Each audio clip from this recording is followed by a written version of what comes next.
What is going on, you guys? AK40 Kevin here in the Gamer Heaven. Today we're going to be reviewing the Razer Wolverine V2. This is the latest controller offered by Razer. I have tested many Razer controllers on this channel. The Wolverine Ultimate, the Tournament, for the PS4 boys, the Raiju, and this is the newest iteration. It is boasting a lower entry price point, however, less features on paper. So Razer is kind of marketing this as the only premium controller available for the Xbox Series S and X, which just isn't the case. Previous generation controllers that were usable on the Xbox One, such as the Elite 1 and 2, the Razer Wolverine and Tournament, and the Scuff Prestige, which I have reviewed on this channel on the Xbox Series S, are all available, but we're going to break into this bad boy and see if it lives up to that Razer name.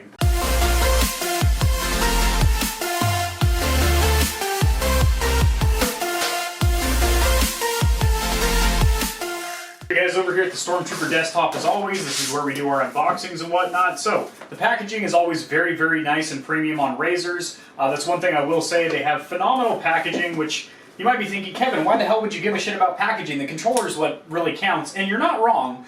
But when you look at a company like Scuff or Razer or even the Elite lines, packaging does show off quality of the product. For example, laser cut foam in here, holding this controller in here in a nice display fashion here. When you're spending $100, $150, $350 on a premium controller, which yes, they do go up that high, they actually go up to $600, you definitely want to have a premium experience from the moment you crack into that box and get that new controller smell. So I think Razer does a great job with that. Packaging, really nice. You have some laser cut foam in here that holds the controller in nice and snug for its trip to you. Pulling your controller out here. First thing you will notice is this is wired and wired only. So for me that is a bit of a downside because if I'm playing on PC, wired isn't a big issue. I'm sitting right here, I can just plug my controller into the top of the tower there. But when I'm playing in my living room, playing casual console, as I like to call it, you know, casual console and more competitive on the PC here, I don't like to have wires all over the place. Not to mention I have a dog, and you know, she's a clumsy pup. If she's running around, she could accidentally tear this thing out or something. Granted, this does have one of those awesome breakaways like the Xbox 360 controller had, to where instead of ripping your console off the entertainment center, it'll just pull out there. Pulling out, period. I'd rather just not do it. And it comes down to a pleasure thing. I get more pleasure from playing with a wireless controller. And, you know, for those people that say, well, there's zero latency and zero input lag with wired. There hasn't been an issue with input latency on the last generation, the PS4 and the Xbox One. The new consoles have an even quicker connection system. They're not even using Bluetooth. They're using a dedicated 2.4 or 5 gigahertz wireless connection. It's very fast. It's milliseconds of input delay. Quicker than the human eye can really see. So unless you're some, you know, fucking Shroud, Tfue, well, they're both mouse and keyboards. Nick Merckx, you're a Nick Merckx controller player, you're not going to see the difference between being wired and wireless, honestly. Like, I would not steer you guys wrong. Alright, so right here at the bottom you have your instruction manual. It's a long, skinny one, but sometimes those get the job done as well, ladies. So you have, it's not a real Razer product unless you get the stickers. You gotta get the stickers. I don't do anything with them, but you can sticker bomb your PC or whatever you kids like to do. So this is color. It does have lime green, as this is a branded Xbox product. If this was a PlayStation product, it would probably have blue. I'll call it now. So, good font. It's a little tiny for my old eyes, but very descriptive.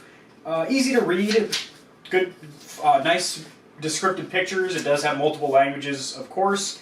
So there's that. I don't know how to read, so I'm just going to set that aside for now.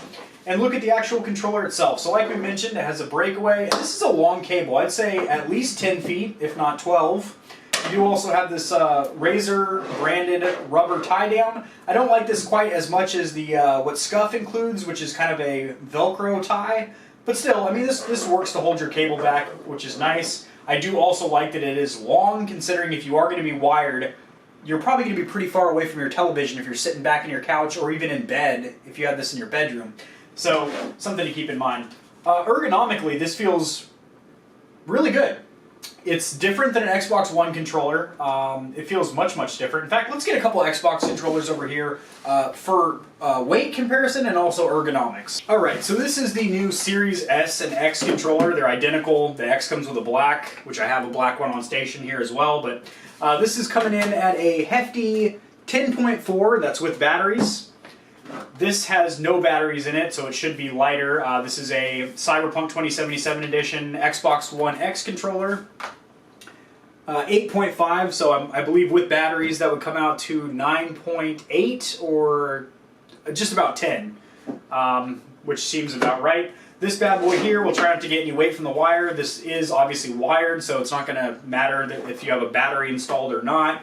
9.4 on that bad boy. 9.4. We'll say that's about 9.6.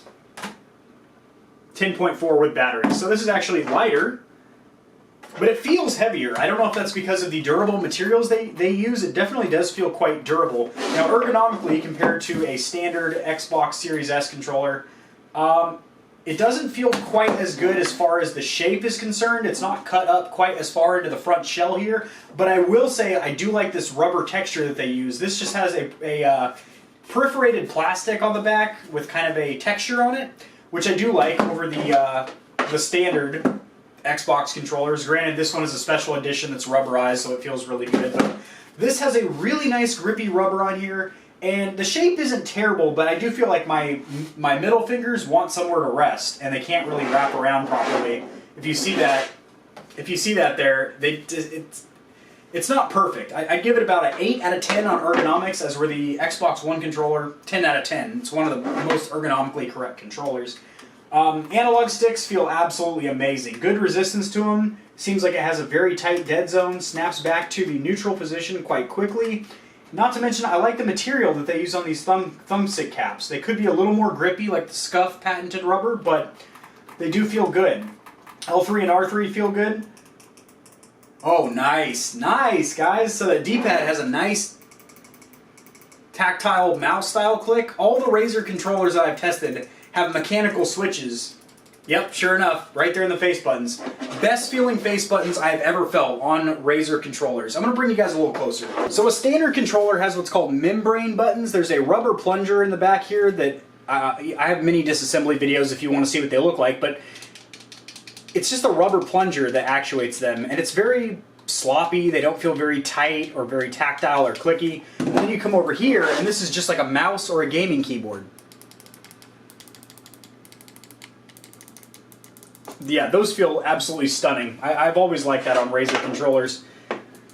Yep, so face buttons, 10 out of 10. That's where I'd give about a 7 out of 10 on a stock PlayStation 4 and Xbox controller. D-pad, 10 out of 10. You do also have all the buttons that the Xbox has. So you have the Xbox button, you have the share button, options, or I'm sorry, you have the menu button, options, and then also that new share button that's this bad boy right there, so you can quickly share your gameplay footage. So it does have a feature that's specific to the Xbox Series S. Triggers feel really good. I'm assuming we have trigger locks. Yes, we do. So standard, you get a nice pull if you're playing a racing game and you need control over the throttle. Snap these on. So pretty good, pretty good. It cuts out about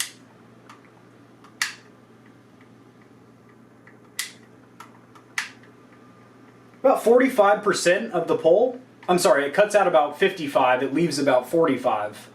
Math. Yeah, so pretty good. Not the best trigger locks I've ever felt, and they are single stage, so either on or off. They're not like the triple stage ones on a Microsoft Elite 2. But all in all, I think the placement of the actual mechanism, you can quickly turn them on and off. And also, they do cut out a little more than half of the trigger pull, so I'd give those a good 6 out of 10. Bumpers, 10 out of 10. They feel great. They're in a good spot, and also mechanical. Now, also a nice feature that these Razer controllers have is a programmable extra bumper up here. And you would think, oh, that's going to get in the way or something. It really doesn't. You can be on the triggers, come up to the bumpers, and I rarely, if ever, accidentally hit these extra bumpers. But when you do need them, they're right there in between.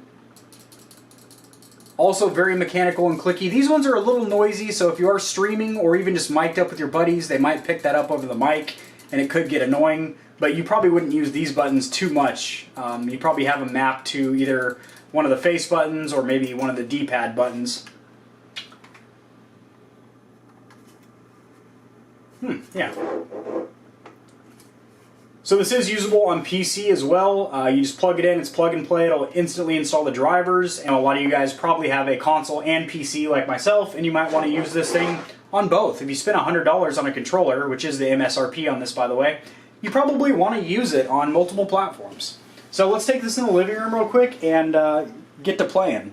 Alrighty guys, so set up in the living room here. As you can see, I have my controller on the couch right there, and my couch is probably about 8 to 10 feet, probably a little bit longer than that, away from my console, and it seems to still have pretty good slack in it. I feel like that's not a huge issue. However, this is what I was talking about. I mean, you've got that cord laying right there, and granted, she's a pretty smart girl over there. She's a German Shepherd and all, but she gets a little clumsy sometimes. She's a little bit too small for her paws, and she gets a little silly sometimes when she walks, and she could trip over that, and then I'd get mad at her. One really cool feature of this controller, if you hold down this button here and then press up and down, that actually adjusts your master volume for your 3.5mm headphone jack, and if you hold this down and go left to right, it adjusts your chat and game blend. So if you've got a friend that's screaming for some reason or something, you can adjust that and not have to worry about mixing your chat and game blend from your headset, which is pretty cool. All right, sweet. So this is the Razer controller application. You just search Razer controller in the Xbox store and it's gonna take you here. So it's gonna tell you that you can remap your multi-function buttons, which are these two bumpers up here, and you can set them to 19 available functions. So it's basically the face buttons, the D-pad, etc., etc. So you can create multiple profiles here, which is pretty nice.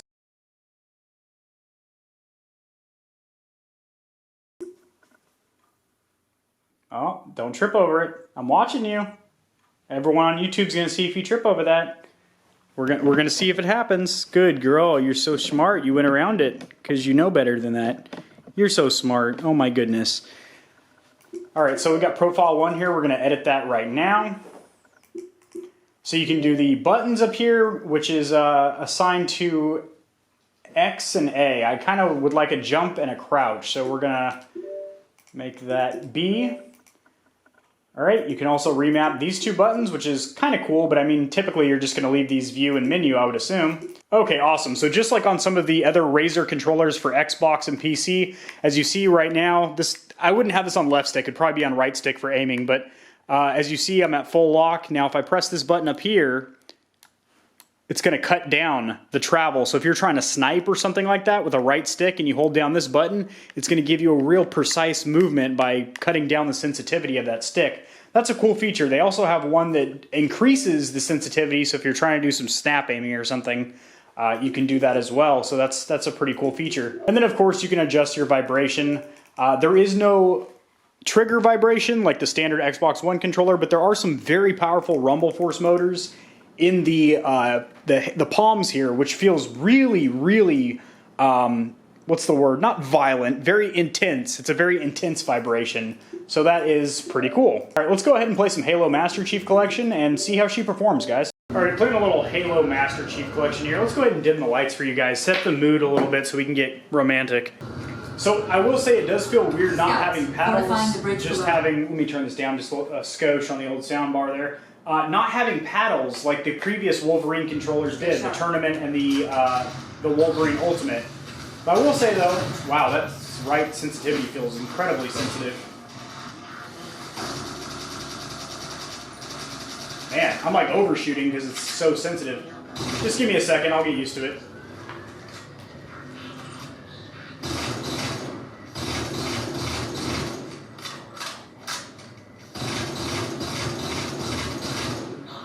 How are you still awake, big dog? Let me pop that shield. There we go.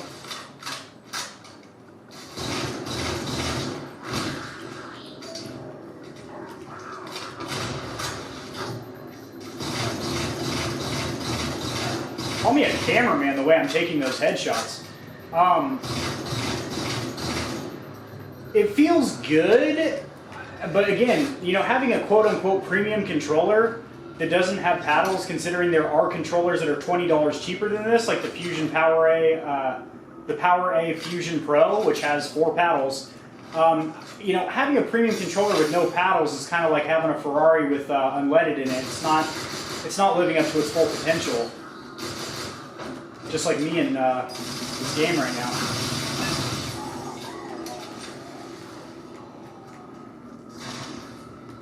So I've got paddles assigned to jump and crouch right now. There is no slide in this game, but you can see me bobbing for apples right now with the crouch.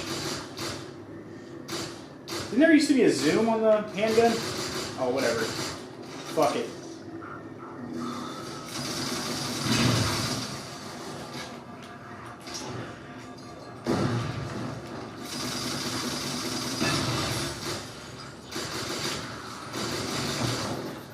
Ah, shit. Ah, jeepers.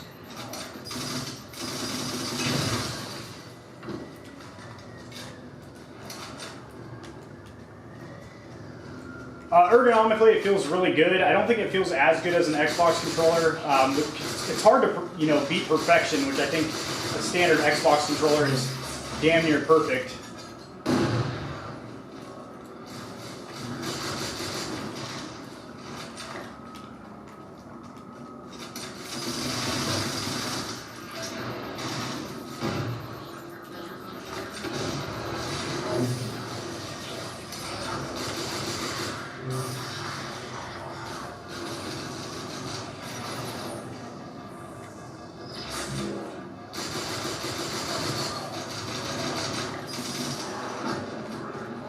I am completely out of ammo, god damn it. Scavenge for weapons on the battlefield. No shit.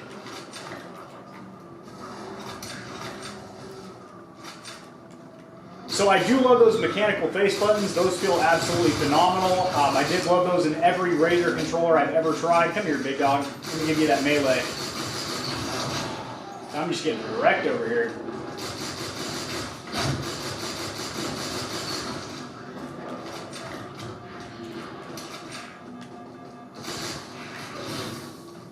Oh, there's a ship out there. Okay. Anyway, mechanical face buttons feel good. I do like those bumpers up there, but again, they should have triggers. I mean, they could at least add 2 triggers like the Wolverine Tournament. They don't have to have 4 like the Ultimate. But still, like, a premium controller should have paddles. Excuse me.